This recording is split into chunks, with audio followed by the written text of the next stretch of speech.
So I think a lot of it was just like figuring out what we can be flexible on and like shifting quickly. So our campaign quickly kind of shifted from help us make this movie to help us help us pay artists and like.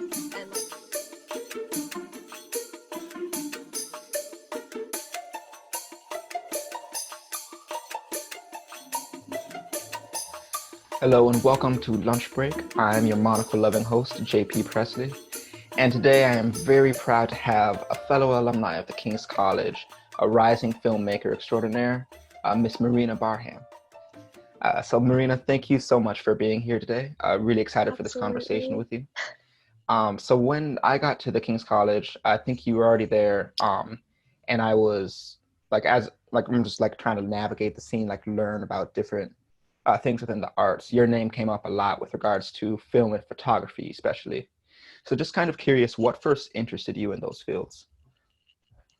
Yeah, so I think I definitely started out with an interest in film. My dad came home when I was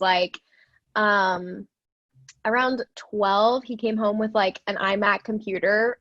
Okay. I don't know. It was like a big thing for our family, and we were gonna and quickly after, sitting down on it, I realized it had this thing called iMovie on it. And so ever since I kind of picked that up, every day after school, I would force my siblings to come into the office with me, and we would film little movies on the webcam, and I would write all the movies, and then we'd shoot the whole thing, and I'd force them to act all the different parts. And then I would up until dinner time, edit on iMovie. And so we would do that every day after school. And so I spent so much time just growing up editing little movies and making stuff, and then showing my parents and forcing them to watch this 12-minute video of us in a rainstorm or something. Wow. And how old are you at this point again? I think I was 12. I was very young. Wow. But it was they were very just very janky little webcam videos. And then a few years later, I got a camera at a garage sale, started shooting little videos on that, editing on iMovie, and then basically just kept doing that. And I got a flip camera in middle school, edited in iMovie. Okay. And I just kept making little videos, and it was my favorite thing ever to do. Awesome. How did you kind of expand on that then? As you kept getting older, and doing it, more so seeing it as a career, when did it kind of flip from hobby to, oh, I could do this more long-term, full-time? Totally. Yeah, I didn't really think of it ever as anything more than a hobby till around high school. It was always something that I just did all the time and had fun with, and but never actually thought that I could pursue it. But in high school, I found this website called onlinevideocontest.com, and basically it was it was a website that collected all the video contests that were happening around America, and for different companies. And so I started just making videos for those contests, and I started winning these little random video contests. And so in high school, instead of having a job, I would just make videos for these contests and win some of them, and and save up the money. But I was wait a minute, why am I winning these things? Aren't there other people? I don't know. And so that's when I was kind of so you can kind of make money, and obviously winning contests isn't really the best way to make money. It's not a very steady stream of income, but it was kind of I was kind of using it as a tool to make money and save for college and all that stuff. And so I was wait a minute, maybe there's something in that, and maybe there's a way for me to kind of. It was also in middle school that I first saw Casey Neistat videos, and I was totally obsessed with him. And so that was also where the whole New York City thing stemmed from. I was wait a second, you can just make videos in New York City. And so there were a stream of influences for sure. I actually have yet to watch anything of Casey Neistat. I've only seen him when he's on things with other people. So I would definitely recommend his older stuff. Okay. Yeah, I'll definitely have to check that out. Curious though, especially with the video aspect, were these videos for you kind of solo, self-directed, you're the person in them and everything, or were you including a lot of friends, peers, or shooting other people? Yeah, a lot of them were my siblings. I really did just like rely very heavily on them to be in my little films. And I was in a few of them. There was like a very significant phase of my life in middle school when I was convinced I needed to be a beauty guru. So there were like 3 YouTube videos I made where I was like, here's a hair tutorial. Yeah. But that quickly died away. Okay. But yeah, mostly it was like friends and siblings and family were in my videos, and then I would just like tell them what to do, and then I would edit it. Yeah, and it was so fun for me. Yeah. Curious then, because again, once in college, like you were one of the people for film. My monocle just keeps falling out.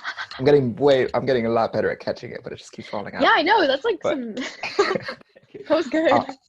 But yeah, when I first got to the school, it was like broadly known that you were like a filmmaker, and curious how you went from doing these short videos, mainly with yourself and siblings, to starting to do short films, and how that transition was in terms of collaborating with others. Mm-hmm. Yeah, I guess.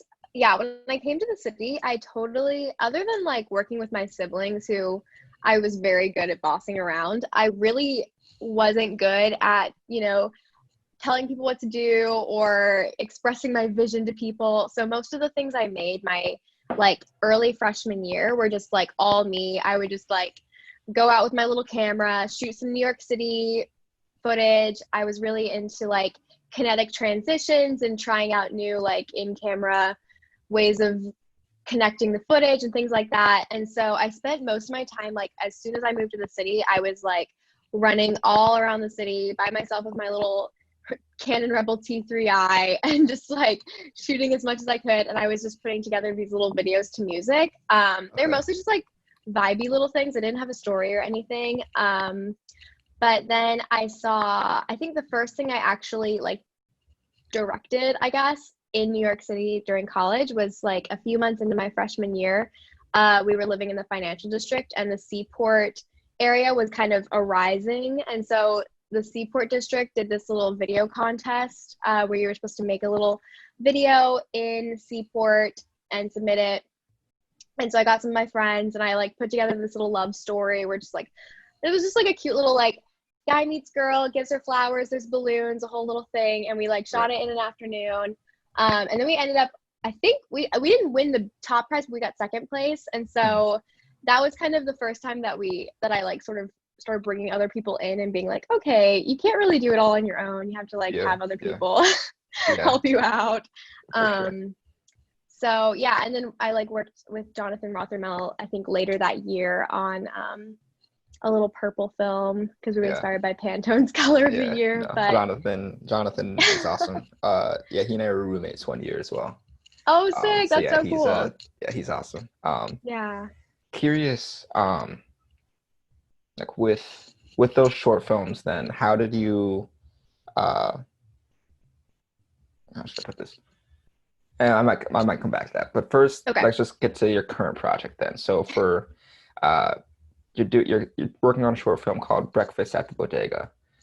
Can you kind of just describe like what it is for those who are listening? Totally.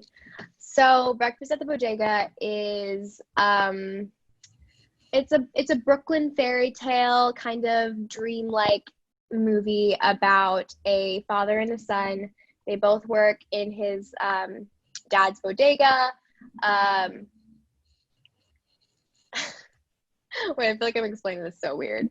But it's a father-son story. They both work in the dad's bodega together, but the son has this like love and passion for baking, and he's like the greatest baker of all time. Like he's fantastic. The things he make like kind of just like blow your mind almost.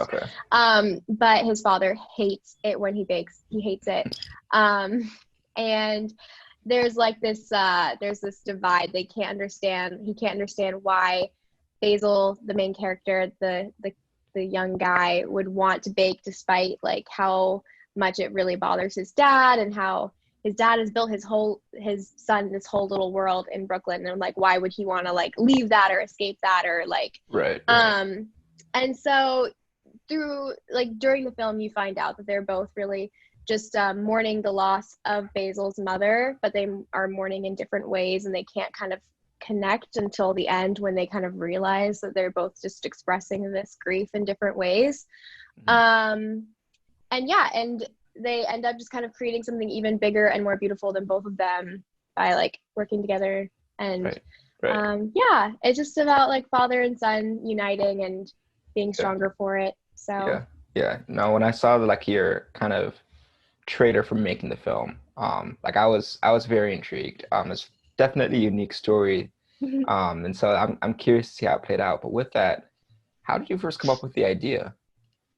Yeah, well, I came up with the idea because I had this like little picture in my head of okay, so I was in Paris and I was sitting at these little cafes, these little circle tables outside of these cafes, and I loved the like Parisian experience of just like slowing down, enjoying yourself, like taking your time, sipping your cappuccino.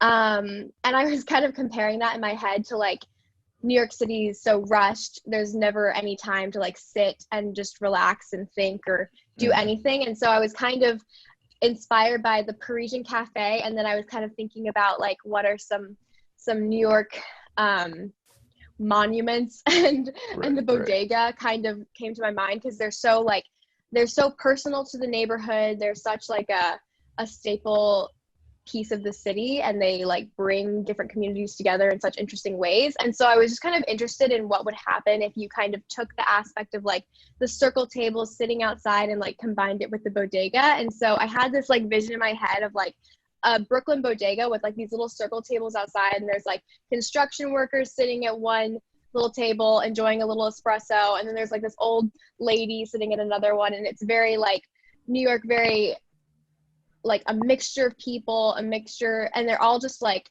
sitting and taking their time. And I was like, how would that ever happen? How would that come about? What's happening in the bodega to create that scene? And so then I just worked backwards and kind of thought about this like guy who loves baking, who loves French pastry, and then kind of also pulled from my experience with my father and like sort of tied that into it. So it really just started from that like little scene, and that's sort of like and so the whole film is based basically off the end of the film, and it moved backwards when I was making it. Awesome. And is that how you typically come up with your film ideas, like kind of starting at the end and then just like making sure that the end makes sense with the story that you cultivate then afterwards? Like piece it together. Right. Kind of, I would say a little bit, like not necessarily starting at the end, but they usually start from a picture in my head, like a scene. And then I build something off of that. Like I just did, or I guess a year ago, I did this little fashion film. And the reason why I did it is because I had this scene of this girl reading a book, and then a skateboarder comes around her and pigeons fly everywhere, like in front, and it was just like this scene that I just wanted to create. And so I built this whole story off of that. And so it usually starts with like this one visual thing that I want to see, and then kind of creating a story around that. Gotcha. So, yeah. And then I know that in past, a lot of your short films, I think most of them, I dare say, if not all, were more low budget. I'll just put it that way. Yeah. So like whether it was no funding or like minimal funding, and like kind of totally creating, which is really good. It really throws you kind of into the deep end, and you have to learn everything. Yeah. But then Breakfast at the Bodega, you actually raised a substantial amount of money for. So kind of curious what the process is. Like how is the process different on your end, and just kind of like establishing the film, like to start, like when did you decide you would need the money, and what was your decision in making the film this way? Yeah. The biggest reason why I really wanted to raise a pretty good chunk of money for this was because I knew that it was going to be a very actor heavy piece, and I just like really wanted to pay my actors and just pay my crew in general. It was like I knew this was going to be a bigger feat and definitely going to take several days to shoot. It wasn't something I could just do in an afternoon and like ask people to like, hey, can you just like give me your time for a little bit? It was definitely going to be like a larger thing. And I just wanted to make sure I was able to compensate people for that. So that was probably the biggest reason, because this will probably be like a 15-minute to 20-minute film, and then it'll probably take about a week to shoot. And so I was just like, that's too much time to just ask everyone to be like, hey, I'll like buy you coffee one day. That's tough.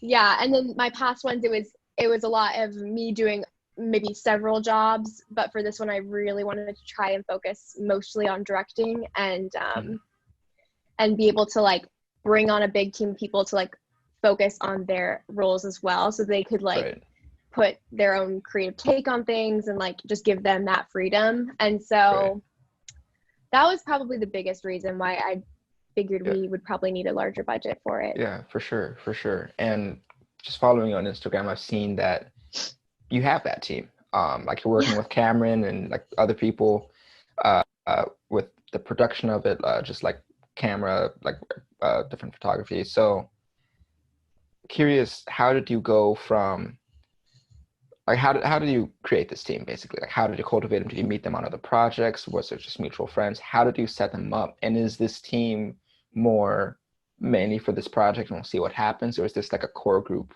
that like you plan to do future films with as well, and like you guys kind of just stick together? Just kind of curious about the dynamics there. Yeah, I would definitely say like the core initial team is kind of just this group of people that I've met over the past years at King's, and we kind of like just have been working on each other's projects together and collaborating together. So like Cameron, Jacob, Katie, like my pretty core group, we tend to just like help each other on our films. And so that was definitely something that I had just like picked up in my years at King's. And then we're starting, because this is a larger production, we're starting to bring on new people who like hopefully we can kind of move forward with as like our new team, because I love working with people who I've like worked with before and know really well and I'm really comfortable with. So a lot of it was I worked on a bunch of sets like throughout my years in the city and kind of met people through that. So one of my friends, Cole, who I worked on one of his short films a while back, like he was the one who recommended a DP for me, and me and this DP have been talking, and it's pretty likely that he'll join the team. And it was all like kind of interconnected. And then the actors though, we hopped on Actors Access and just like threw out like cast the net, and people threw in their auditions, and we kind of selected those a different way. But the core team is like tight friends, and then kind of acquaintances and like people who've like been recommended. And then even like our costume designer is a girl who like found me on TikTok and then messaged me, and she's like this fashion designer. She's so awesome. And she just like wanted to join the team, and so like she's gonna be doing all the costumes and stuff. So it was just like fantastic. I know, it's so cool. So it's funny how people just kind of like have sort of come and wanted to join the team in lots of different ways. I am curious, just because I believe it's something that can be beneficial for a lot of people, but how did you, I know you're working with co-producers on this film, and so what's kind of all of your guys' role? Because you guys haven't started shooting yet, so what was the planning that was involved before going out and getting the money? Like you mentioned scheduling, like it's going to be a 1-week shoot, and so you're like, you needed to do this. So I know like you guys plan the schedule and everything, but like what all do you look at? How do you establish those roles?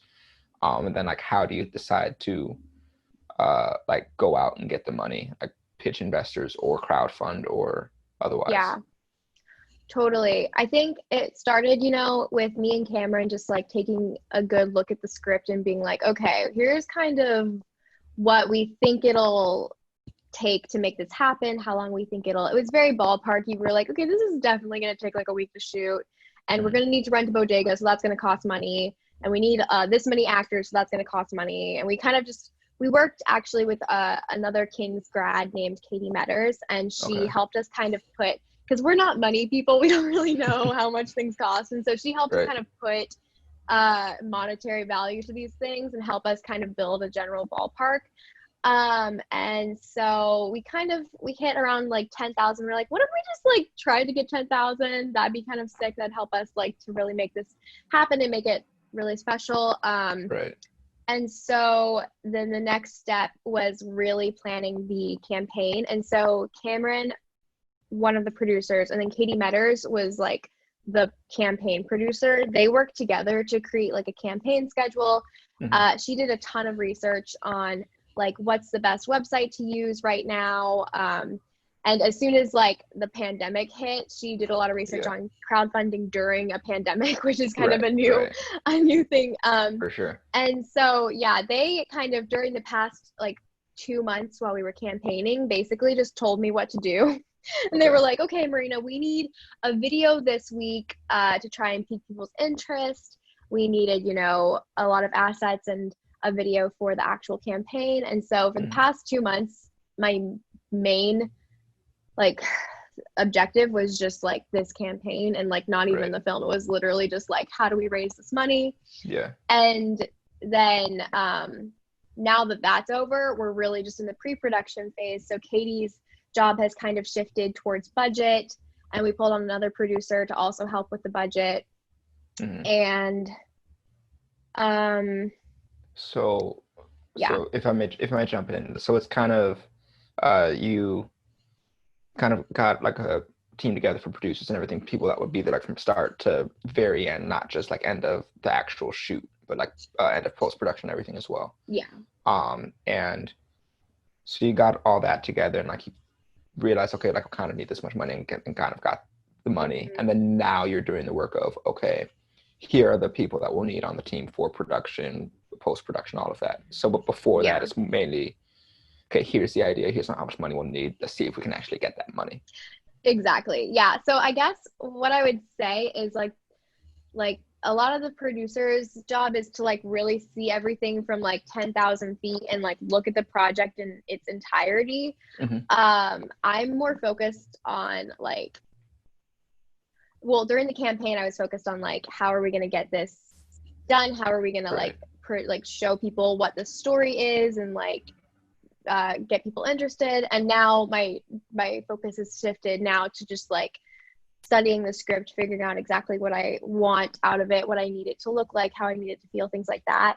And so while they're still kind of up here overseeing everything, I can focus more on like the story and the actors and things like that. But we have a ton of producers because there's so many different things, and they're all like basically just friends who like, one of them went to Tisch for producing, but a lot of them just like Googled everything. And so it's just a bunch of people who've like kind of delegated different parts of the job for each other. Some people love making spreadsheets, and so you just kind of be like, hey, you want to make sure the whole crew is like on the just working to people's strengths. Exactly. Yeah. It's just like kind of asking people what they find the most joy doing, and just kind of figuring out how we can incorporate that. But yeah. And you mentioned that the pandemic, unsurprisingly, like changed kind of how you guys were doing things. It just added another factor. Totally. Kind of just curious if you can elaborate on the differences between planning during an obstacle. I won't just say the pandemic, but a big obstacle, because I believe that even years from now, hopefully this is all behind us, but a lot of filmmakers are going to have various obstacles, whether it's just can't secure the funding, however it is, or maybe the parents or something, like it's tough for them to, for the parents to hop on board, tough for the child then to kind of just proceed. So what are your, like, what are the keys, do you believe, to planning a film, not just during a pandemic, but during any life crisis or obstacle in general? Totally.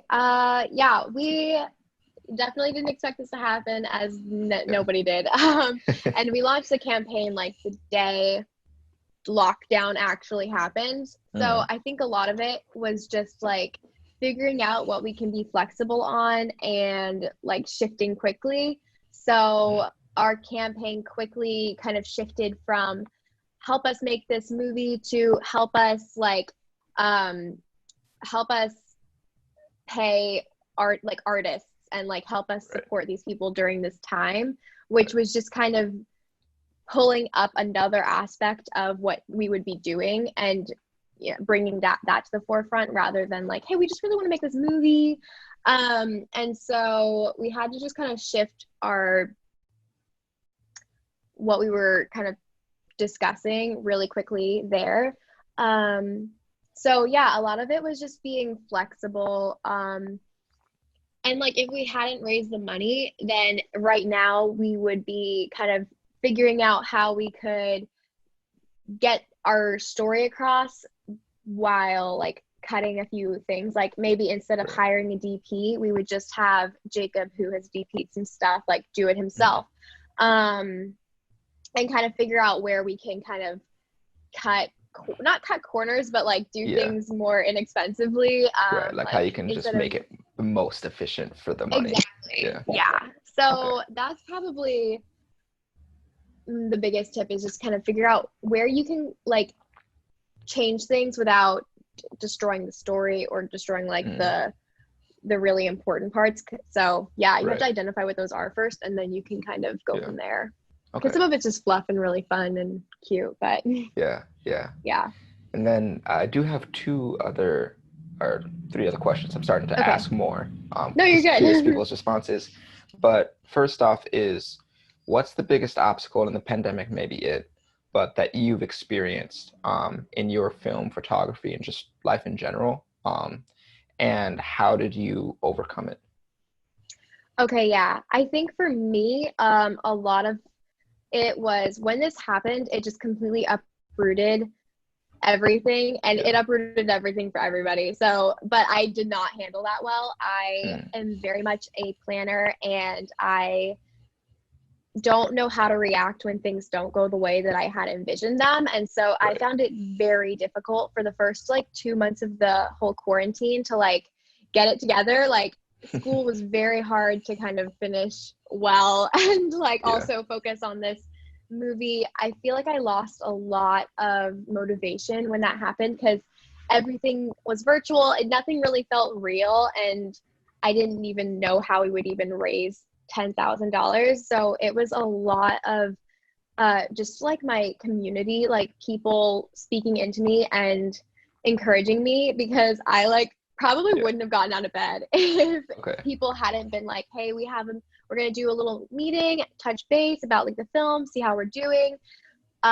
So yeah, it was a lot of just like, I needed people to just like basically pull me out of this slump. And I think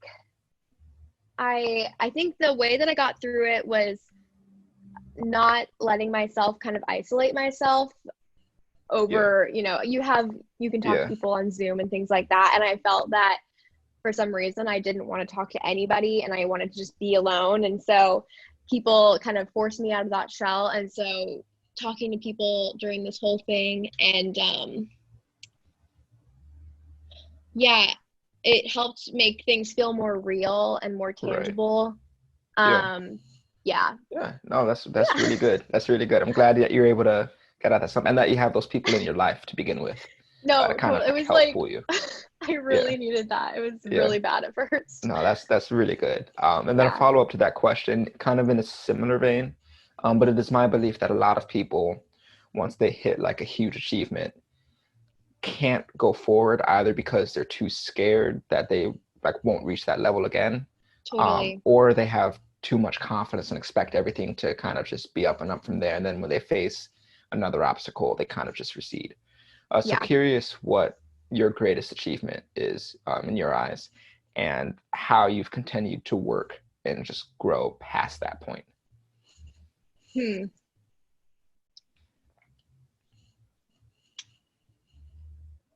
I totally understand this feeling where you're like, oh no, I peaked, and like I can't even move past this, because if you try and then you like do worse, or you are afraid people are going to think you're like you're moving down, or I don't know. Let's see, my greatest achievement, I don't know. I might need to think about that longer. It's really, I every time I make something, my initial reaction is never really like, oh, that's great. It's more just like, why did I do that? Or why does it look like that? Or why? Right. And it's No, a lot of I understand that. that's also bad. That's really bad. Yeah. But usually I'm just like, okay, ew, next. Like I need to just like get away from Distance that. yourself almost, yeah. But I also I'm always terrified that I like peaked in college or I peaked in high school. Yeah. But when I like let myself focus on that, then I just like stop doing things, Right. and then So it's kind of like making sure that you stay in the moment. yeah, and like don't let your perfectionist tendencies like just stop you from making anything, because then you're just gonna like kind of that 85% principle, like where it's like you try to get 100, like it's never gonna just get happen, it like but pretty okay. That's like how I do when I'm like hanging pictures on the wall. I'm like, okay, this is kind of straight, it's fine, let's just move on, like it's on the wall next. Yeah, for sure. But and we are running out of time, but I do have to ask you this question. Totally. With Breakfast at the Bodega, with your filmmaking in past, with the filmmaking in future that you'll be doing, as well as photography and everything else in your creative world and your life in general, what is the purpose of it all? Like, what is the reason that you do what you do? Yeah, I think what I'm trying to like get across in everything that I make is that like, this sounds so dumb, but it's just that like life is beautiful, like small things are beautiful, and there's like hope in everything. And like I am very interested in finding like the beauty in small details and in small everyday things. And I also want to create things that show hope and redemption. With Breakfast at the Bodega, it's just the redemption of a father and son's relationship. Like, I don't know, a lot of it is just kind of based off of like what I see in the Bible, and what I feel is like a very important story is just that like nothing's like completely deplete of goodness, and there is like that redemption and that goodness that you can find in things, and there's also that beauty. So kind of I'm really interested in those things. No, that's awesome. That is that's beautiful. Curious and excited to see how Breakfast at the Bodega turns out, as well as your future films. So I'm excited to see your progression. I hope to be able to check back in with you and just kind of see this process, because planning a film during a pandemic is like it's a unique thing. It's a substantial undertaking. And I'm proud of you for like how far you've come thus far. I'm excited to see where you'll go. So with that said, like, I know you've kind of been talking about what you're working on right now, but are there any other things you're working on, or like, where can people find you and Breakfast at the Bodega? Yeah, Breakfast at the Bodega is basically my main thing right now. Everything else has been obliterated, but you can find me on Instagram at Marina Elise with 2 E's. And then also Breakfast at the Bodega has an Instagram, so you can keep up with all the updates there. And it's just Breakfast at the Bodega. Okay. So, yeah. Sounds good. Yeah, awesome. And that will officially end the formal part of this interview. Incredible. But I do have like an informal query. Totally. So do you follow any sports at all, like sports teams, professional or anything? And if so, what's your affiliation? Well, okay, I don't follow sports teams anymore, but I grew up in Charlotte, and we were big Panthers fans. Like, so that's basically my only affiliation to any team. Okay, gotcha. Well, and anymore, like what kind of ended that? Just like lost interest, or? Yeah, I don't have like cable or anything. Gotcha. I did go to the World Cup this year. Okay. That with sounds my boyfriend, like pretty he loves tennis, and so I was just like, sure, I'll go. Okay, there you go. But yeah, and then with that said, I would love it if you became a Minnesota fan, whether it's Minnesota Timberwolves or Minnesota Gophers, Minnesota Vikings, whatever else. I'm trying to convince every single person I have on this podcast to become a fan of at least one Minnesota sports team. Like that's my goal, Yeah, because we need more. But yeah. absolutely. You know Yeah. what? Actually, I'm all in. All right, awesome. One thing with Minnesota Perfect. is to let you know, Thank you you. don't have to worry about anybody like saying you're a bandwagon fan, because we haven't won too much. Like Perfect. That's so you're on awesome. before the This rise, so gives me like a whole that's nother awesome. character trait, you know, like For a whole sure, little for edge sure. to my Yeah, character. Yeah, yeah. this is And it's good. like, as far as storytelling goes and everything, like, you know how some characters you could just tell are loyal from the beginning and everything due to what they do. Yep. Same way with sports teams, like they're sticking with a team that hasn't been traditionally super great. Like, you automatically have that certain respect. You can tell so much about them. So That's people are so not going to be able to true. tell about you how loyal you are, Mm, how like you just stick with the team, and like you'll experience the highs and the lows with that same person, whether it's a project, whether it's a friend, whatever it is, and you might get more work that way. I'm I just love it. speculating here, spitballing, but No, totally. yeah. Honestly, you sold me All right, all right. instantly. I will take it. I will take it. Thank you. And my Incredible. work here is done. That was the point of this entire interview. Just kidding. But no, I really appreciate it. Um, yeah, I'm a fan of the person you are and the person you're growing into. So looking forward to see what happens with Breakfast at the Bodega and your career at large. Thank you So so much. I'm yeah, for excited sure. to see your career at large as well. This is Thank so you. cool. Thank you. I really appreciate it.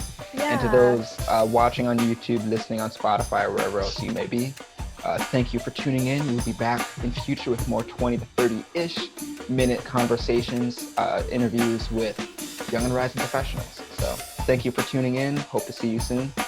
Two fingers. Yeah.